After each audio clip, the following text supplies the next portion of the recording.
All right, everyone, it's Tech Town Square. What is happening? I am your host, James Azar. Joining me is my co-host, the lovely, the very British, very American, Eddie Doyle. Eddie, good evening, good sir.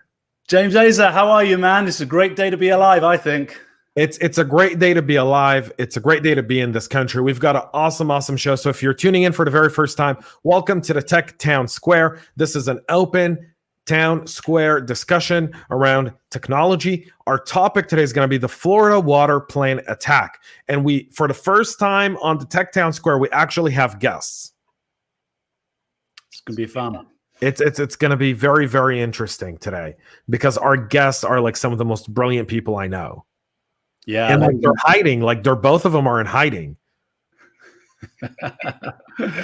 Well, ladies and gentlemen, definitely you want to ask questions on this one, so you can throw in the questions whichever platform that you are streaming this on right now.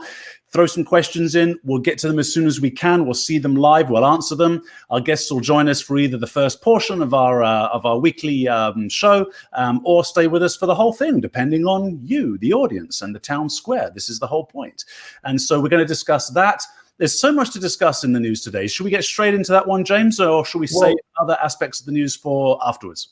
So you know what? Let's kind of kick it off with this.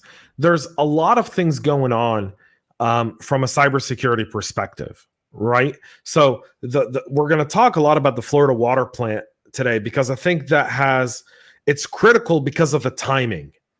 See, it's not just the attack, it's the timing. Historically, the first 30 days of any president are always the ones where people tend to challenge. And so the Florida water plant attack is literally the first of many challenges that President Biden and his administration are facing. Yeah, people are testing the water, right? So what James means by this is that you've got a new incoming chief, right? Head of the military. And what foreign actors, aggressive regimes that just don't like the United States, don't like the West, don't like whatever it is, it really doesn't matter what that is. They're going to poke and test and prod and just see how far the line is. Because the reality of it is that in a conventional war or in a cyber war against the United States, most countries will not fare well. So they don't want full conflict. But what they do want to do is they want to know how far they can go without full conflict or without something hurting them back. It's the bully in the playground syndrome, right? It's so to just take that in, they want to push it to gain foreign policy diplomatic advantages. All right. And we're going to talk about that a little bit more on the show today. But we really want to talk about the Florida water plant and its impact. For that, we brought two very, very special guests. I'm going to bring them into the show. Brian Kane, Brian Penny. They're the founders of encrypted grids and encrypted sensors. These guys have literally reinvented encryption in the hardware. Like, I'm not just saying it like blah buzzword. And you said hardware, right, James? Hardware. You heard right. These guys can the technology they have can defend the grid. Now, and we'll let them introduce themselves here. And this isn't about selling encrypted grids or sensors, but these guys saw something so long ago, and actually, instead of sitting around and saying, well, we could have solved it, did something about it, started a business. They're entrepreneurs, and they're patriots. That's also very important. So, Kane, Penny, I know, Penny, we agreed in the green room that you would start first. So, everyone, meet Brian Penny. Hi, everyone. So, yeah, basically, this all came about because I'm a musician and I like making weird sounds. And I was playing with my guitar into the computer and realized that I could mess with the clock on my analog to digital converter and really screw with the waveform. And, you know, through talking with Kane a bit and some back and forth, we realized, this is a really interesting real-time encryption. And, you know, after, you know, joking around for a bit, Kane was like, we should call a patent lawyer. And he got one on the phone, and that was, 6 years ago now?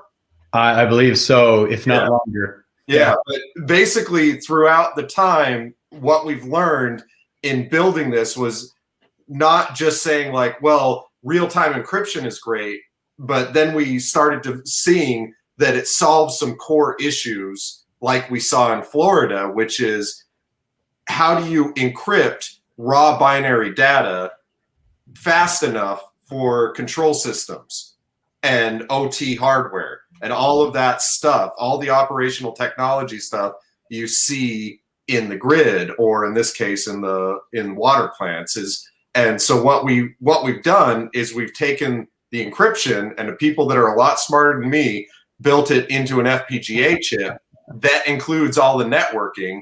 So it can take any incoming binary stream, it will encrypt that data in real time, and then network it along with TCP/IP protocols, and it goes. So it's plug and play with all of these devices. Penny, there is so much to unpack from what you just said, and I want to give the audience a great foundation of the fact that you are musicians. So I want to come back to that, and maybe only in 3 to 5 minutes, because there's so much to talk about today. But you said, I was playing around with my guitar, so you're playing around with music, and then suddenly something became encryption. Yeah. What happened there? so if you take a waveform, so we'll do the standard, think of a sine wave, right? So you've got a sine wave. A digital clock will, when you're taking that waveform into a computer, a clock tells where the samples are. And it says, okay, I'm going to sample here, I'll sample here, I'll sample here. Then the computer draws the wave as it thinks the samples tell it, right? Now, if your clock is messed up and it varies the length of the sample, all of a sudden that sine wave, instead of being smooth, it goes, oh, here, jagged, jagged, jagged. And it, like, just by varying the clock as the sine wave's coming in, will really distort that sound. Makes a cool sound on a guitar. But, you know, I was basically looking at the actual data while I was building it and realized, well, this is varying the word length on the data packets, but it's doing it in real time.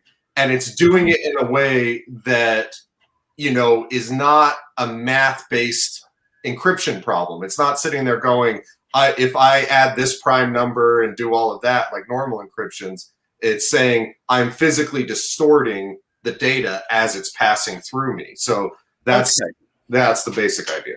So one computer will have the, let's call it a key of how it got distorted. Is there another key living somewhere to unpack? How does that work? So we've got it patent pending exactly how the key management system works. But basically, these boxes they're using the same key of the moment, and they're encrypting and decrypting data as it's flowing through the FPGA. And what's really cool about our system is the key of the moment will change every 30 seconds or somewhere between 30 milliseconds to 30 seconds. It actually varies when the key of the moment changes, and the boxes will do it on their own without human intervention. So not only are you encrypting the data in a way that's close, I think the closest analogy would be a one-time pad style encryption. You're also changing the keys over time really fast. So if somebody did figure out what your key of the moment was, good luck. You got 30 seconds of data. Have fun with that. 30 seconds maximum. Max. A lot of the times it'll be 50 milliseconds of data. So Exactly. packets, yeah. I am so tickled to bits about this, and I'm also, the biggest thing that tickles me is your musicians, right? That's what I love. They look like musicians too, right? Yeah. Like they're the part. They don't look like techies. It's fantastic, right? It's like, you know, and with respect to all the PhDs I work with and all the rest of it, that's all cool and fine and dandy. But what I love about this is a couple of guys, the way I imagine it, and I'm sure it's decades of work culminating to this one moment where you're jamming away and then suddenly the light bulb goes off. I think that's brilliant. So, well, but think about how many. But let's have this. So let's kind of take this discussion a little bit into the Florida water plant, kind of, which is really on top of mind, top of heart for a lot of people. Right over the weekend, some criminal actors, possibly nation state motivated. The investigation still hasn't been very forthright over the attribution, and attribution is extremely difficult in cases like this. Someone got into the water treatment facility plant in Olds, Florida. The name of the city's Olds. It's actually the city where the founder of Oldsmobile was from. Huh. And his name was Ransom Olds. Ransom Olds. So think if they did a ransomware attack, how funny would that have been? That would have been like a pun on who the city was named after. But nonetheless, they were able to, through TeamViewer, through essentially an open internet RDP port, scan that. Through TeamViewer, they were able to get in and get access and change the levels of sodium hydroxide in the water system to where it would have poisoned people and would have caused severe illness, and in some cases it could have caused death. Now, luckily, there was a few things that happened there. One, there was someone working who took his job seriously, who noticed that something wasn't right, turned on the red alarm, went in and said, and that stopped it. That guy's a hero. That guy is a hero. That guy's absolutely a hero. That's number one. I think number two, which is very important to also point out, is, and I think this is really important as well, they had fail-safe mechanisms in terms of sensors within the water system to recognize if the water levels ever got too dangerous. So let's say the human element wasn't there. There was technology there to send out alerts to say this water isn't in the standard it needs to be, and it's dangerous, and to stop the water. So something that's also very, very important to point out. So let's talk a little bit about this attack, and Penny and Brian. I think both of you guys kind of come from this. I mean, Kane and I were talking last night, and it was like what was supposed to be a 15-minute call went for like 90 minutes. Like at one point, I think my wife was screaming at me, and I had to get on a broadcast. I had the other side of cyber. I was like, Kane, I got a show to start in 5 minutes, buddy. And I literally was on the phone with him until a minute before we went on air, because this is very, very serious. And the fact is, industrial control system facilities, folks, are underfunded, extremely underfunded. And you guys, Penny and Kane, you guys know this. You guys can talk about this in detail here in just a moment. And number two, it's very hard for them to recruit really good talent because they don't pay competitive. Yeah. No. Yeah. There's a third thing, if I can add it. A lot of the times, even when they are really talented, they're willing to work for less pay, but they have to solve engineering problems that are in front of them. And a lot of the times that's making sure, this switch works properly or this thing is networking. It's not cybersecurity issues. So a lot of the times you've got these really smart engineers solving really hard problems, but they don't have the manpower to worry about cybersecurity on top of it.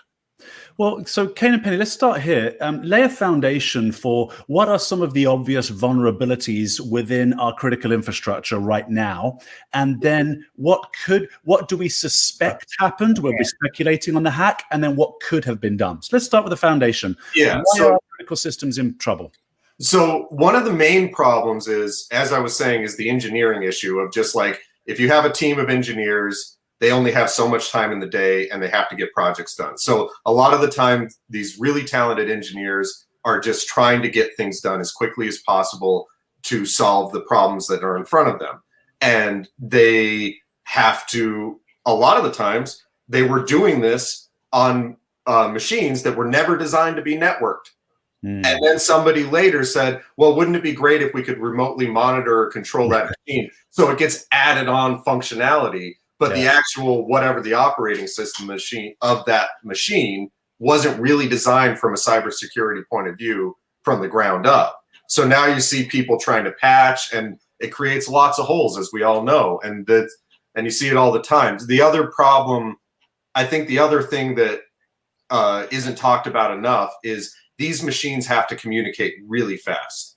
Certain switches, especially if you're talking about the power grid, they have to be able to talk to each other within 14 milliseconds, or else you're going to end up diverting power to the wrong transformer, something blows up. So if you're thinking about it from a computer point of view, if I have a normal Linux driver, a Linux kernel, I then am encrypting data going into a kernel and then networking and sending on. A lot of the times my latency is going to be 50 milliseconds. So I'm just not fast enough, physically not fast enough to encrypt that data and protect that system using a Linux driver. So then it's a lot of the times they're like, well, it's not fast enough, so let's just hope no one finds it. We'll put it behind a firewall and hopefully no one gets in. Wow. So you see it all over the place with critical infrastructure is there's a lot of firewalls in place and there's a lot of routers and hopefully they're working. And that's what people honestly think. Yeah. Yeah. What else? Okay. So that's it's actually a bit mind blowing. All right. Yeah. Now, what do we suspect happened for this attack to have been successful? As successful as far as it was luckily stopped by this one heroic chap. What are some of the ways that this particular hack could have entered into the system there? Well, I mean, as James was saying, it looks like TeamViewer, right? It was. It looks like they got into the system through.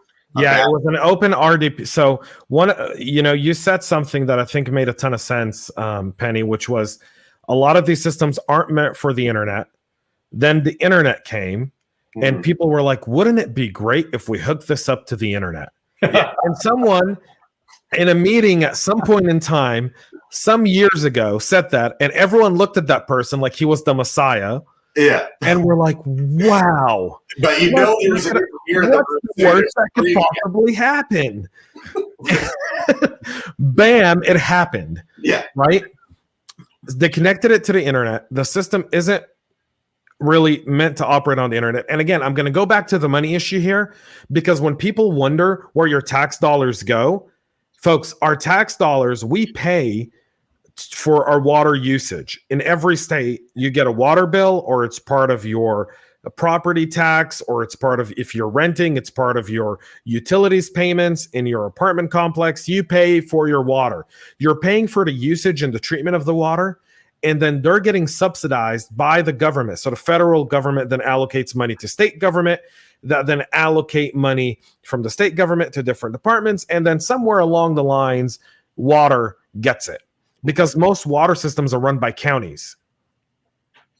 So I think that distinction here is very, very important to make, because that distinction lets you know where they rank on the priority of getting funding. Right. Think of Flint, Michigan. Think of the disaster that happened during President Obama's tenure, where in Flint, Michigan, you had poisonous lead water from old pipes being put into people's homes, and people were drinking it and they were getting ill and sick and so forth. And so these departments don't get they don't get funding. So if they don't get funding, they don't have the money to deal with this. And that, my friends, is not something where we can go and knock on the president's door and say, fix it. They allocate money to the states for that. We need to go to the state and our local county jurisdictions and our state representatives and our state senators and say, fund our water systems, fund our water departments, get them the money they need so that they don't have to be in this situation. Because what they were doing, and from what I've read, here's what I know. And again, if I'm wrong, for anyone watching, please let me know and comment and let me know if I'm wrong, because I want to get the facts straight here. They had an open RDP connection for TeamViewer into one of the systems because that was the way they were monitoring it. So it wasn't like TeamViewer was installed for someone to log in. Like, they were using TeamViewer as a way to monitor a system that was an open port that someone was able to get in from. Wow. Okay. That's how I understand it. Okay. Yeah. So what could we do to prevent that in the future? Let's say it's that, right? What could have been done? Well, the first thing, from my point of view, is the first thing would be the joy about these FPGA chips that are doing all the encryption is we're doing it on level 2. So we are literally at the data packet level everything coming out of that chip is always encrypted, and then everything coming in has to be encrypted, or else our chip is going to our chip always thinks that all data coming in needs to be decrypted. So any packet coming into it, if it's not encrypted properly, our chip's going to mess it all up in the decryption process. So the idea is, we eviscerate the man in the middle attack. yeah. So the idea is if you have these installed at all the control systems, then you know that the only way for something to be talking to it is if it's controlled by one of the control systems. And then the other part, so that's, part one from my point of view, is just plug these in and make sure that the only way in and out is through the encryption and through the one port that goes through the encryption, and that's it. So you don't have a back door. And then the other thing is as James was saying, is, get a little funding to these guys so that they can set up a real way to remote monitor and, really look at it remotely in a safe manner, because it just wasn't there. And on that point is, I think control and monitoring should be on different networks, because if you have it on the same network as we just saw, then there's your in, versus if someone's monitoring it and seeing, oh, there's a problem, then they can go over their control computer, fix the problem, but the two aren't talking, and that way, it's another layer of just separation between backdoor potentials. Kane? You did just bring up a point that I think could bear some discussion, which is that, our solution is a hardware solution. And you were talking about backdoors and whatnot into, say, an operating system. And part of the glory of what we offer is the fact that, unlike a VPN, our system does not require a particular protocol when it comes to operating systems. So we work on anything TCP/IP, period. So we are, let's just say, ahead of the operating system rather than on top of it like a VPN. So yeah, that's why we call it an APN, actual private network. Yeah, an actual private network. So let's look at this kind of Florida thing more from the perspective of the fact that there are a lot of various challenges that exist within our critical infrastructure. Right. And so there's special, like, here's my proposal, and I'm going to write this up over the weekend. I'll put it on my Substack, and if you don't follow me on Substack, you can look me up. It's jamesazar.substack. I just opened it this week, and I'll be doing a lot of articles there, aiming to do at least 3 or 4 a week. And what I'm calling for is that for all county or state-run critical infrastructure to be put under the National Guard in their respective states for cybersecurity. Amen to that. Get the funding to actually address these issues. I like that. Correct. And at least, and the National Guard, as a general rule of thumb, has a little bit more money. They are directly under the governor, so it doesn't get watered down in budgetary committees and whatnot. The governor can actually ask for it and get them funded properly. And they have the know-hows. I mean, when you look at for example, I'm in Georgia, and our Georgia National Guard here, the people who lead our Georgia National Guard here are some of the smartest people I know. I mean, I sit on an AFCEA board where the CIO of the Georgia National Guard is just really smart, and a guy who's done stuff in the private, and he's a reservist in the National Guard, and he leads a cybersecurity team. I had the opportunity a few years ago when I was in Israel on the CISO fly-in, where joining me were the CIO and CISO of the North Carolina National Guard, who were working in tandem with the CISO for the state, Maria Thompson of North Carolina. So instead of kind of leaving them on their own and giving it to the county, and you guys all have met your county elected officials, right? It's like the person we never want to say hi to on the trail when we're walking. Right. So we've got a few comments here. One, Ron Ross said, great conversation, guys. Thank you, Ron. Thanks for watching. And I'm going to find out who this LinkedIn user here is. We don't have anonymity on this show. CNDSP is what they, yeah. Yeah. Yeah, give me just a moment. I'll pull up who that is. And the other great thing, Jonathan Arnold, yeah. The other great thing about it, of course, is that they come with that military mindset, right? It's not to say that the people working in utilities. You see, it's interesting. I like Penny's observation because the engineers working right at the utilities, those people, the guy that created the alert, right? They said, "Hey, there's something wrong here." Brilliant. There was some guy in an office who said, "Yeah, let's hook this up to the internet." That person hasn't touched a substation.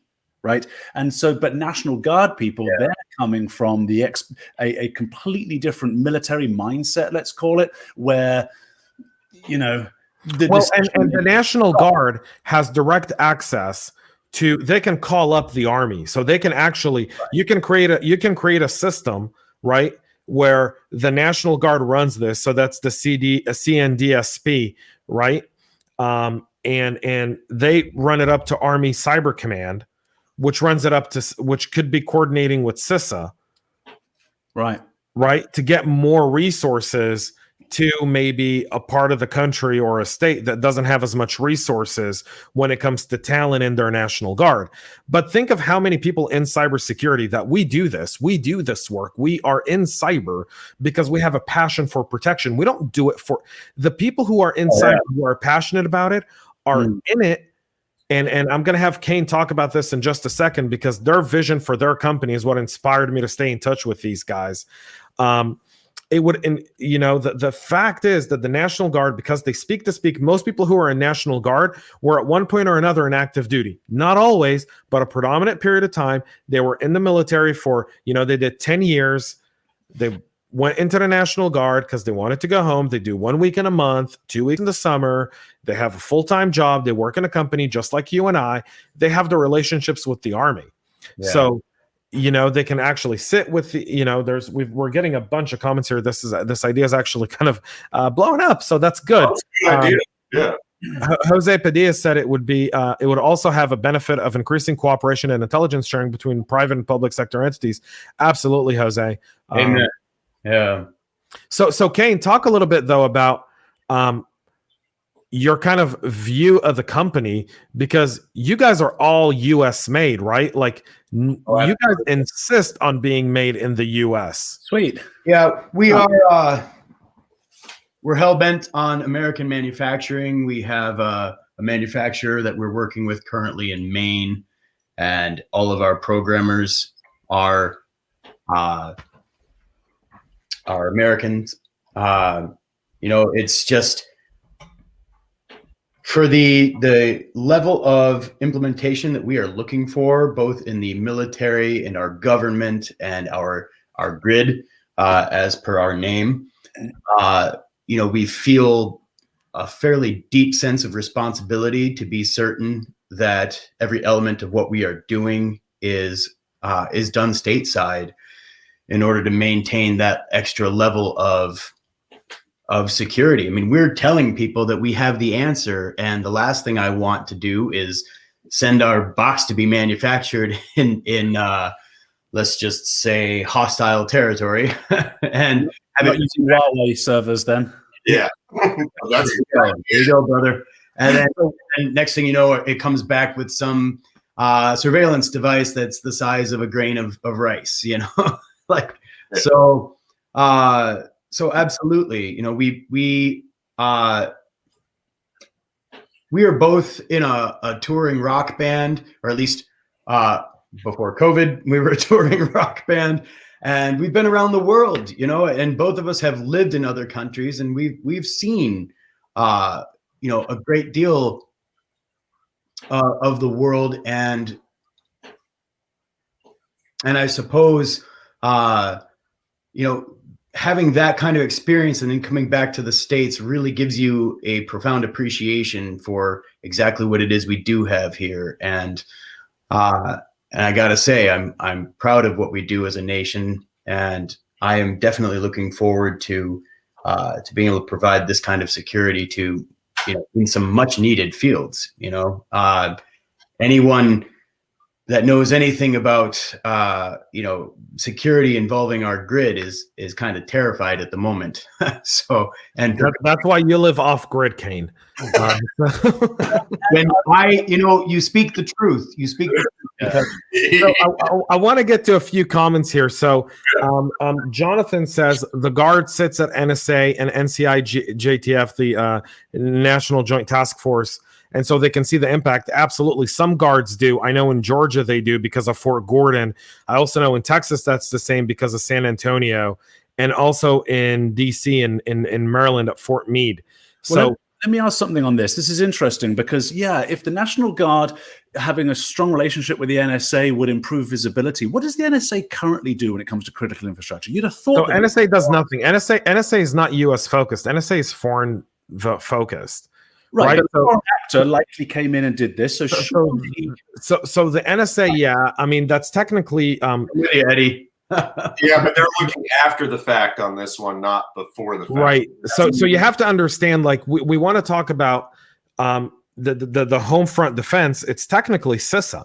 It's Department of Homeland Security. That's their job, to defend the homeland. Okay. Yeah. Right. Department of Homeland Security, TSA is under them, CISA's under them. Their job is to ensure that domestically we have tranquility, from a cyber perspective and also from a cyber perspective. I was working on with the NTSC when we renamed CISA to Cyber Infrastructure Security Agency. Before that, it was named like NPP, NPPPP, PDP, something. It had like a really weird name.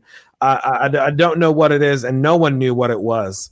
But when it was renamed CISA, there was a huge advocacy on behalf of the National Technology Security Coalition. If you're not aware of that group, they're an unbelievable group led by my good pal Patrick Gall, with some great CISOs on the board. Each and every single part has a specific authority. CISA has that authority, not the NSA. Remember, when Snowden blew the whistle on the NSA, he blew the whistle not only because the NSA was doing something domestically that they had no right to do. Right. So that's very important to understand. Yeah. So the NSA, and I know a lot of great people at the NSA, and pre-COVID, I was in Fort Gordon once a month talking to those men and women there that do that awesome work. And they do great work, but they're outward focused. They're not inward. Inward is CISA. Not even Army Cyber Command is inward. Cyber Command is essentially designed to defend the U.S. military infrastructure and our defense infrastructure from foreign adversaries.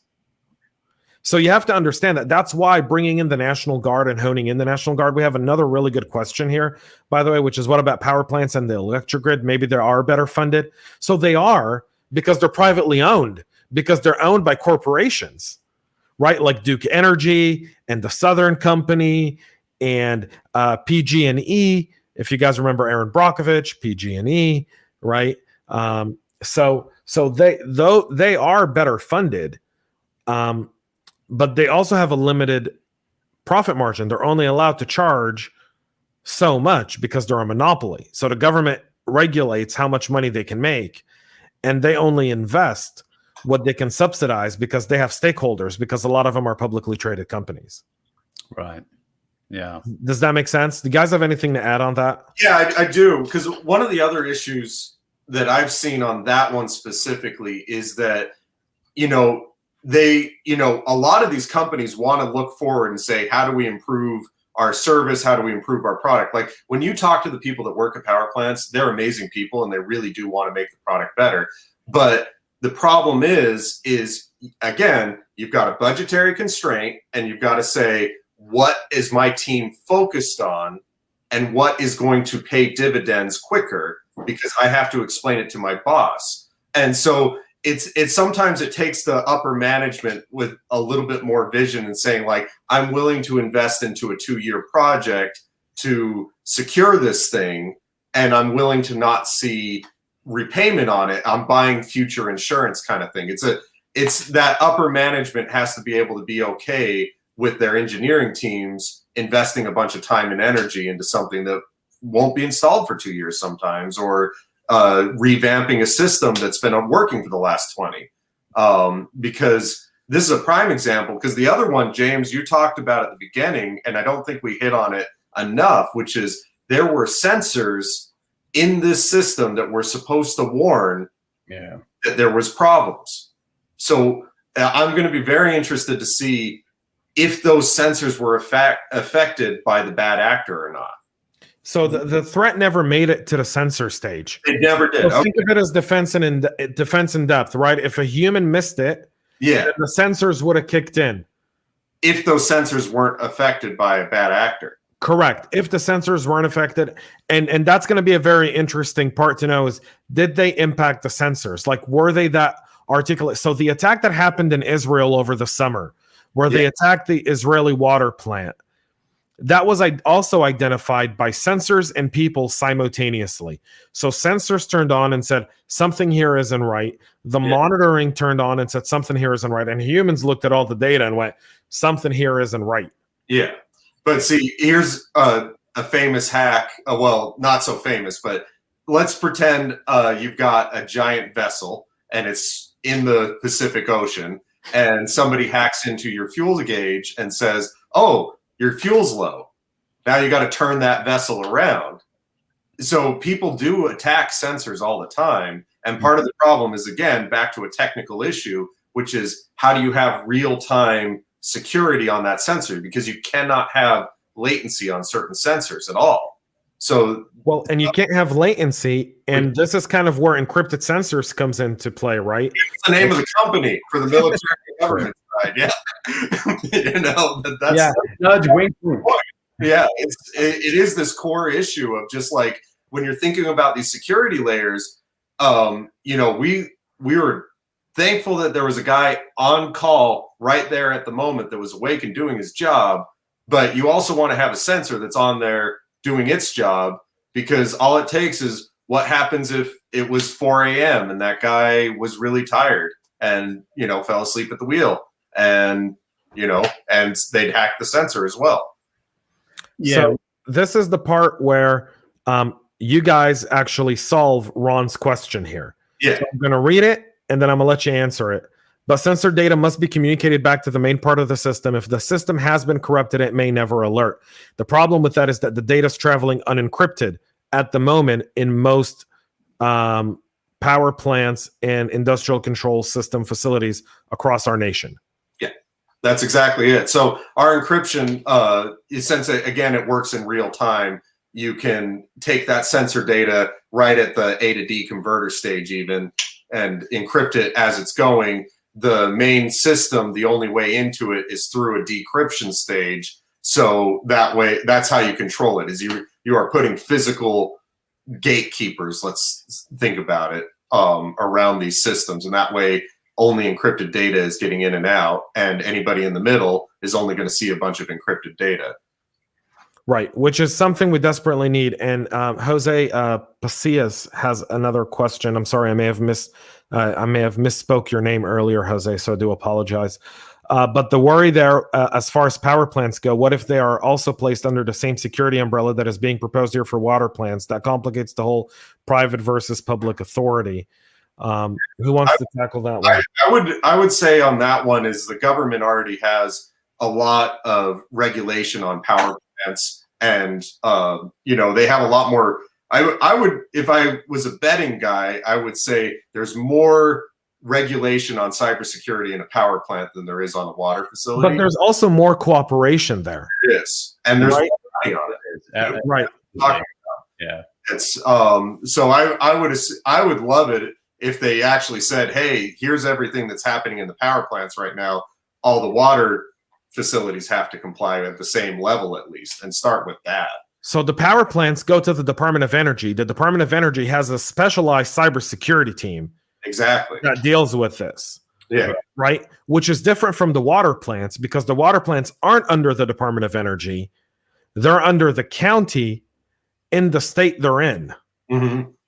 So that's really important to understand, because that is critical. When people say, why can't we do better? Why can't we do better? Why can't we do better? Well, here's why. Because it's run at a county level. And if you need any proof of how dysfunction counties are, I dare you. I live in Georgia, and I live in Fulton County, and 5 minutes up the road is Forsyth County. Forsyth County kids go to school 5 days a week in person. Fulton County kids go to school on Zoom.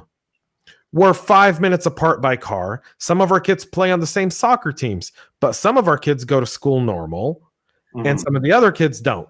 It's an invisible COVID barrier, buddy. This is what this must be. Yeah. Well, you know what happens is COVID stops in Fulton County. It doesn't go north. That's right. Oh. Yeah, the wind blows. Right. Yeah, the wind blows very different ideas across municipalities. Yeah. Yeah, Ron's right. It's FERC and NERC that do power. Yeah. So, I mean, yeah, Ron, you're bringing in such a really good point here, but it is, I think that's what's really important to understand from that perspective. Where we need to be advocating is at the governor level in our states. Right. And the movement to essentially revoke the county's right, because the county makes money off the water plant, right? At the end of the day, the water treatment facility in the county is a revenue driver for the county. They make tax dollars off of it. They get budgets because of it. So the governor's got to come in, and the state representatives and the state senates in the respective states need to almost pass legislation that requires the county to invest a certain amount of their budget into upgrading their water treatment facilities. Right.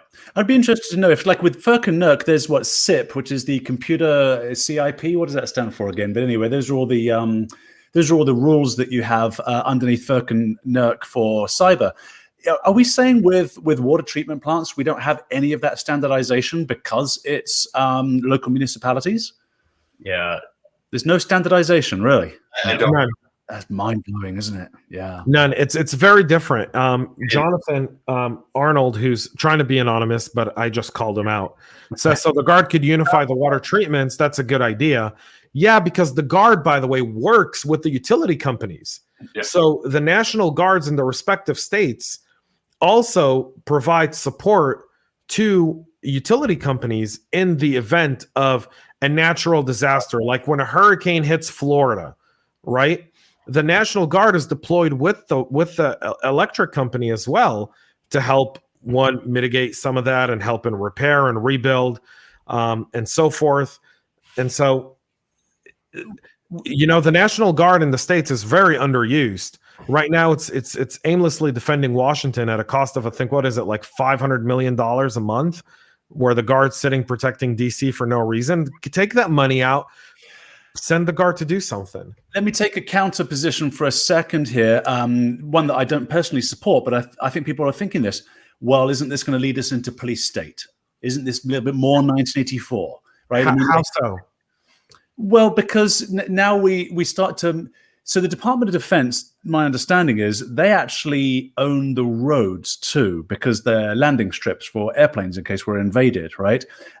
So wouldn't people also be concerned that, there's more militarization of these kinds of resources and people would want to shy away from it? Because then you've got somebody at the top, whoever the president is at the time that you may or may not like, can do things and to control people. Isn't that so? You wouldn't take away the water treatment facilities and give them to the military and be like, now the general here is, General Aladdin. Okay, that's not what we're doing. The idea is for these county water plants to get IT and security support from the National Guard. That's right. So the county can keep running it. Part of that budget would go to the National Guard and the National Guard's mission to support the security of those water plants. So they can set at ease for that. Now, there's a comment that just corrected me. The DoD no longer owns the interstate systems. Didn't know that. Thank you for putting that up, LinkedIn user.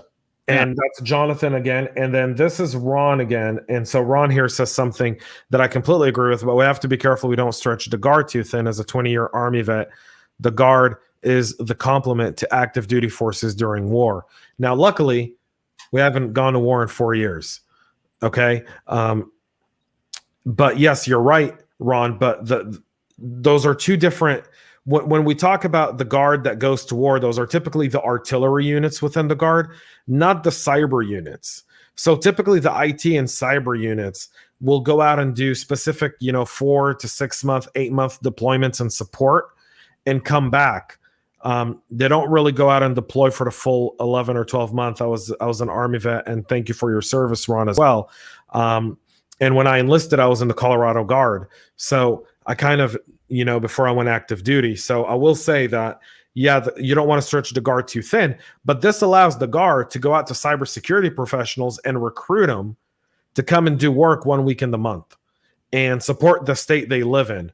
And I guarantee if I did a call out for it, and maybe, I've got a survey running right now on LinkedIn, but I may have to do another one. And I'll say, how many of you cybersecurity folks would be willing to go and join the Guard 1 week in the month to help help push up the security of the critical infrastructure in your state? I'm willing to guess 80% would say that. Yeah, and another brilliant thing you could do too is if you privatized the waterworks and then said, okay, let's do a joint venture between the Guard and private industry, and then paid those people to come and contribute their skill set. I mean, you see this a lot with off-duty police officers. They'll come in my town, for example, help direct traffic from grocery stores on Thanksgiving and Christmas, these kinds of things. That might be really interesting, right? If you got a couple of extra bucks in the coffers, and then got the Guards to come help out, and then they could also earn additional income, because a lot of these are IT dudes that are maybe earning, like 50, 60 grand a year. Might be really cool for them. Right. And it's a great experience, by the way. And when you join the Guard, you get to go do basics. So you get a cool haircut, kind of, I like to keep my hair short, like I'm still in the military. I'm not like Kane and Penny, that haircut, Kane doesn't get a haircut. Kane lives somewhere he doesn't want you to know. He's hooked in right now through 7 Tor browsers, 6 different VPNs.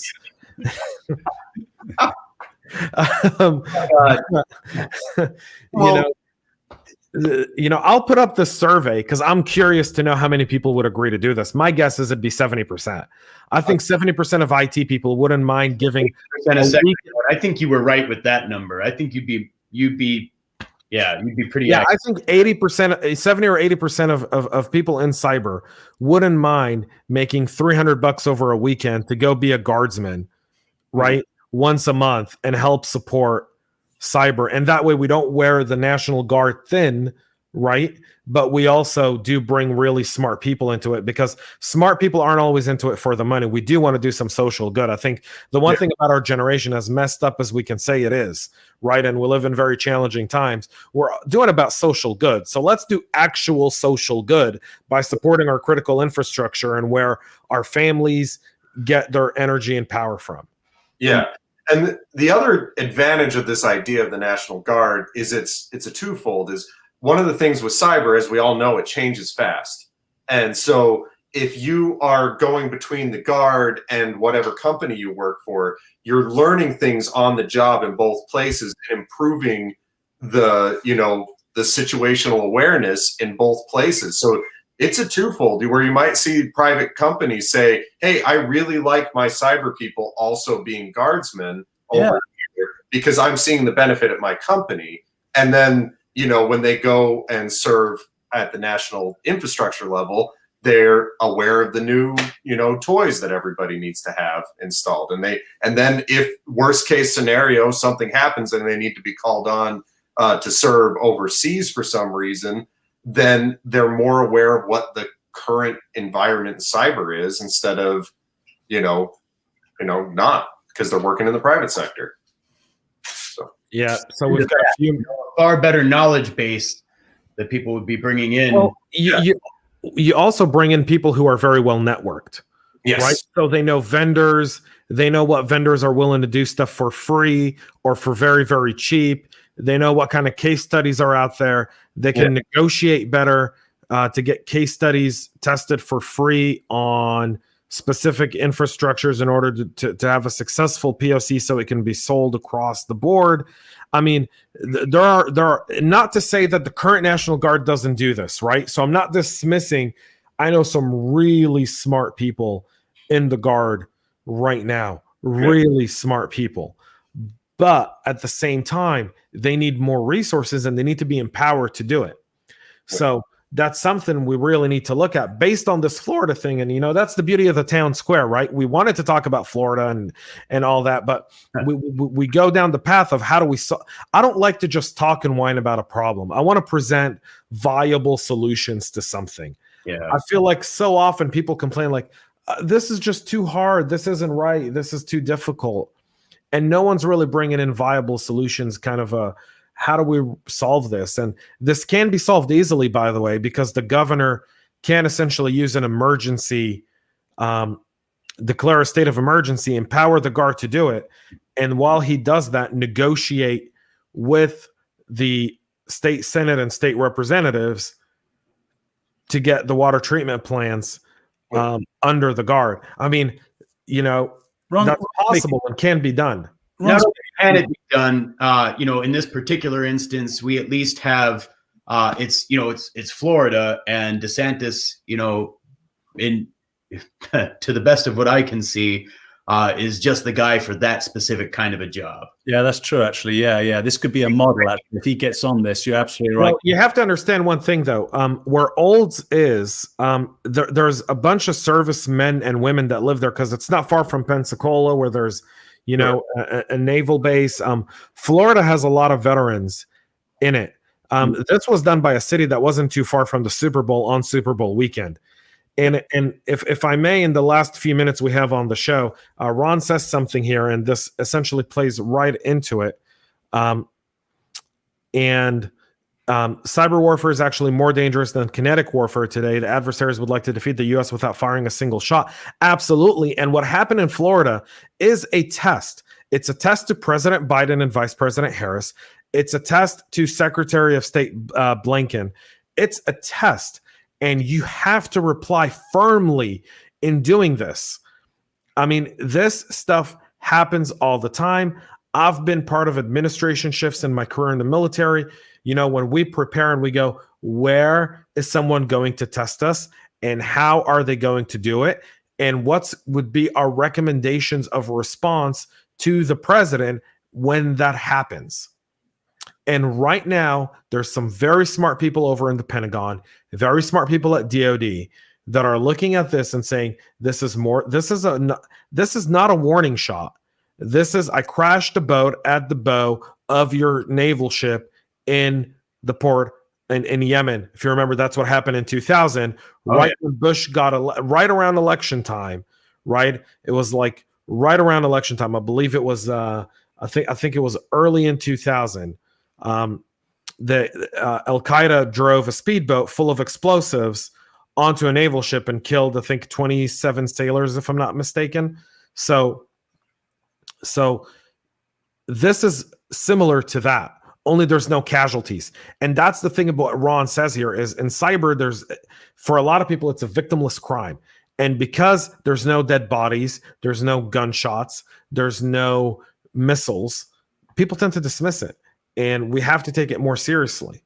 Well, and I like this point because it's kind of what I was saying earlier too. In conventional warfare, what are other countries going to do against us? Right? Not a lot. But through keystrokes, through the art of deception, and with the very smart people in North Korea, Russia, Iran, wherever they are, there can be damage that takes place. And I kind of marvel, actually, tongue in cheek, at sort of the ability of the internet to change warfare, because when Iran shot down that our drone over the Strait of Hormuz, this was, I think, 4 or 5 years ago, something like that.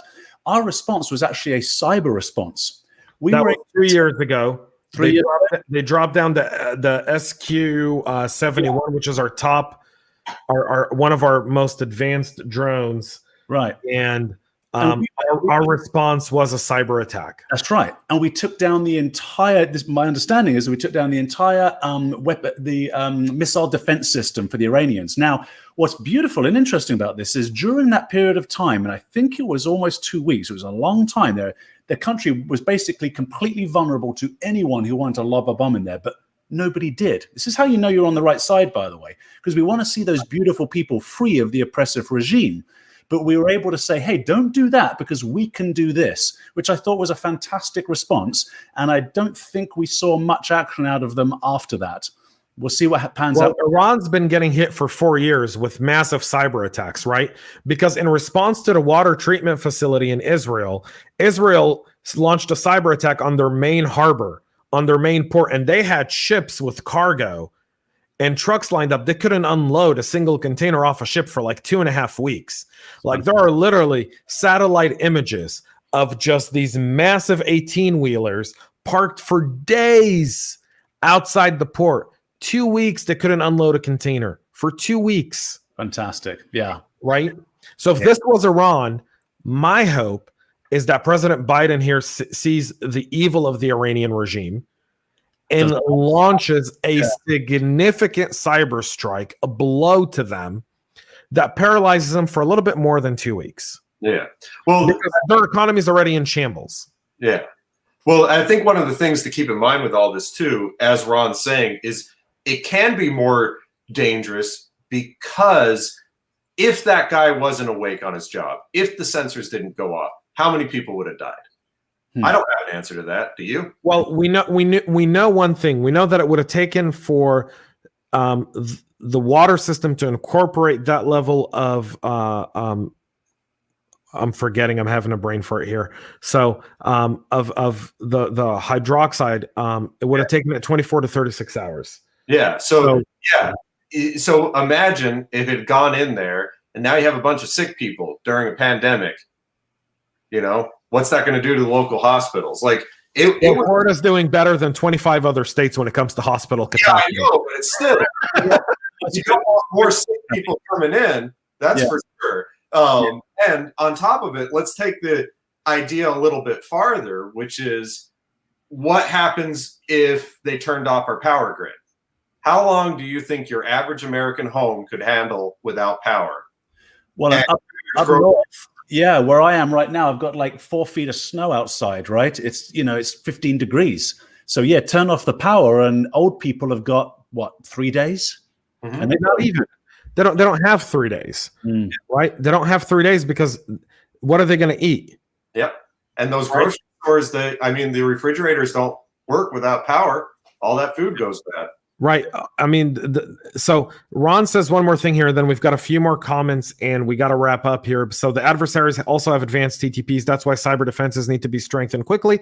That's why the National Guard's the right people to come in, because they would have the resources needed in order to do that.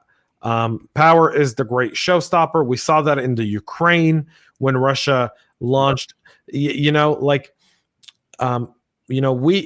not for animal testing, but we test shampoo on animals before on humans.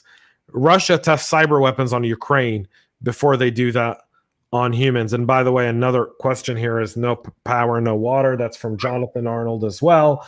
Another comment here from Jose, also consider the psychological impact if an attack was successful. So yeah, that's a strong point, because imagine, you saw what people did for toilet paper last year. Imagine bottled water. What would have happened in this country? Yeah, Costco would be like, people would be fist fighting over it, right? So we've got a few more questions. Stuxnets here, like attacks, fried generators, which cannot be easily replaced. Yes, Stuxnet. I remember watching the Dafts of Freer and General Petraeus talking about Stuxnet at Cybertech in Israel in 2018. And both of them kind of grinning because Stuxnet hasn't been officially recognized by either Israel or the US as being their tool. It's kind of, the media has given them that attribution, but none of them have actually admitted to deploying Stuxnet. So they're sitting there and talking about Stuxnet, and it's almost like, two guys grinning. You're like, that was a very sophisticated attack. And he's like, yeah, it played AC/DC all night. And you're like, it did. And they go, it did. And you don't think the Iranians picked it up? I think they like AC/DC. And you're like, what's going on here? But yeah, we've got one more question, and I think this one's for you, Penny. And it's from Sarah Penny. No relation, right? Yeah. Yeah. So yeah, it's what is the encryption project? So as we were talking at the beginning, it's we're just calling it the cloak device for right now, and we implement it by literally just plugging in the Ethernet ports to whatever the control system is. So you just take the Ethernet out, you plug it into our little box. Our box houses the FPGA. It's powered over Ethernet. It's such low power consumption. And then it goes off and implemented available to the public is just when we're done with our Series A, we'll be pretty quick after that. So the websites for Penny and Brian Kane Brian, literally, we were not joking when we said he lives in the boonies. The guy literally lives in the boonies. Yeah. I think the closest human he sees outside of his girlfriend is maybe once a week when he goes to. Brian is completely self-sufficient. Yeah, like let's just start with that. But anyway, I have a conversation with a bear not too long ago. He's that much in the woods. You know?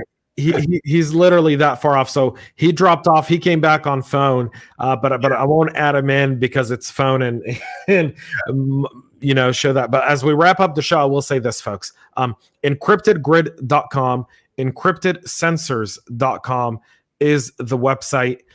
These guys literally have done something that, I don't typically bring vendors on my shows. You guys know this.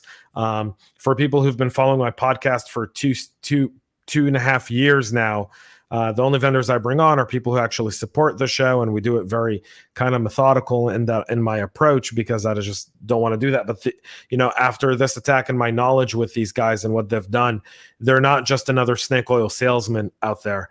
They're the real deal. And so I'm not endorsing them, but definitely check them out. Encrypted Grids, encryptedsensors.com. It's definitely the real deal. Penny, thank you so much for coming on, buddy. Oh, thank you, James, and nice meeting you, Eddie. You too, man. And listen, I want to do a special thanks, and the thanks is for this, the Made in America thing, because basically what you've ultimately said is, I don't care if I make a little bit less money because people require decent wages and incomes here in America. I'm going to go ahead and make it in America anyway. So thank you for that, my friend. It's really cool. Thanks for noticing it. Yeah, I appreciate it. Of course, absolutely. Yeah, finally, American-made industrial control system security products that you don't have to worry about who has the blueprints to. Yeah. So just keep that in mind. Brian, we'll take you out the show here as Eddie and I wrap up. Thank you so much again, Brian. Folks, Brian Penny, Encrypted Grid, Encrypted Sensors. Brian Kane, who's not with us, who was with us up until a few moments ago, and then he had to go fight a bear in his backyard. He does not let animals encroach on his territory. And so thank you so much, Brian. Take care. Have a great evening. Thank you. Bye. So for those watching us, That was awesome, wasn't it? That was great. I hope the audience, I hope you loved that. I hope you loved having a couple of guests on. And if there are other folks out there, just reach out to us. We would love to have beautiful and interesting conversations with all sorts of interesting and beautiful people. Right. And so a few things to wrap up today's show, folks. This Florida water thing is obviously a very significant issue for a lot of us in cybersecurity and a lot of people in general. I know that it can cause anxiety and a bunch of different things, but I will say the following. We've done, there are solutions out there, but it's more than just talking about it. We have to do something about it. Write a letter, bring this up with your organizations, follow me on Substack. I'm not just aimlessly promoting this. I am going to build some sort of petition on Substack. And I'm looking to really kind of take something out to some governors that I have relationships with and go and present it. And so I need the support of everyone who's been listening and watching. You can comment below. You can go to cyberhubpodcast.com and fill out a contact us and say, hey, we'd love to support what you're trying to do here to get this stuff done, because we can't make change unless we physically drive for it. It's not going to happen on its own, unfortunately. That's just part of this great country. If it wasn't for our founding fathers, we wouldn't be here today. So with that being said, I will say two more things and then I'll have Eddie sign us off. And I'm so sorry, Eddie. But I love it. Today I launched a brand new episode of the CISO Talk podcast with the amazing, the magnificent, the most talented Renana Friedrich she's the head of global cyber operations at PayPal. You don't want to miss that podcast. If you haven't subscribed to our CISO Talk podcast, if you're watching us on LinkedIn, YouTube, or Facebook, it's the next video down. You gotta watch. This woman is incredible, so smart. It gave me such good hope for the future of practitioners. That's number one. Number two, tomorrow, Eddie, CISO Secrets tomorrow is going to be live. It's also a brand new podcast I'm doing with my friends over at Checkpoint with Kurt, John. So you'll want to check that out. Also, CISO Secrets. So make sure to go subscribe to CISO Talk and CISO Secrets. I do appreciate your support. And Eddie, sign us off, buddy. Beautiful. Well, James, thank you. Thank you to our guests, ladies and gentlemen. Thank you the most for being here. Listen, I think it's a beautiful day. We discuss all sorts of dark things in cyber, don't we? But the reality is 99% of life is working out pretty much just fine for most, right? I mean, we've got the pandemic going on. People are under a lot of pressure. But the reality is we're winning the battle. Things are going well. It's because of people like our beautiful guests here, people like you listening in, engaged in the dialogue. So do jump in to Substack with James. I'm going to do the same thing. Let's get a change.org thing going. Let's actually make some changes. This is what the Town Square is all about. We look forward to seeing you again next week at our new time, which will be 8 p.m. Eastern. So 8 p.m. Eastern every Wednesday, the Tech Town Square with James and Eddie. Take care. All right, guys. See ya. Stay cyber safe. Beautiful.